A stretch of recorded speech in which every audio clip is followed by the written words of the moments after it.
शौर्य पराक्रमाचे प्रतीक विजयस्तंभ भीमा कोरेगाव 1 जानेवारी 1818 ची लढाई।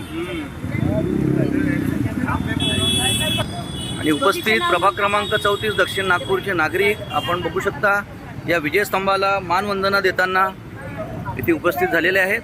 आज दिनांक 1 जानेवारी 2025 रोजी जे 207वा हा शौर्य दिवस आहे। थोडीशी माहिती देऊ इच्छितो की हा शौर्य दिवस का मनवला जातो। 1 डिसेंबर 1817 रोजी जी लढाई झाली होती ब्रिटिश सरकार आणि पेशव्यांमध्ये, तर त्याच्यामध्ये 500 महार ही महार बटालियन सेना होती आणि त्या सेनांनी 28,000 पेशवे तिथे लढाई स्थळ आले होते। तर त्या लढाईमध्ये 500 महार एकजूट होऊन अहोरात्र लढाई करून 1 जानेवारी 1818 रोजी विजय प्राप्त केला। म्हणजे एक महार 56 वर भारी असा पडलेला होता।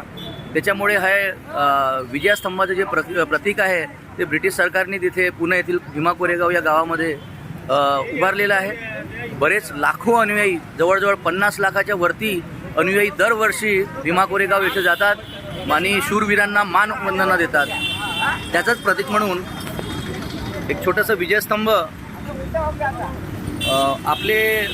आपल्याच प्रभागात राहणारे एक नागरिक आहेत, त्यांचं मी थोडं सांगतो तुम्हाला। तर आपण बघू शकता आपल्यासमोर आहेत दयाराम राघोजी राऊत, जे राहतात दक्षिण नागपूर येथे जयवंतनगरला राहतात आणि माझे सासरे मधुकर वाघमारे त्यांचे मित्र देखील आहेत।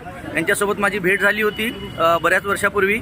विविध प्रकारे त्यांच्या कलेच्या माध्यमातून ते फर्निचर आणि लाकडाच्या माध्यमातून ते असे हा जो विजय शौर्य पराक्रमाचे प्रतीक जे विजयस्तंभ आहे हा यांनी बनवला आहे।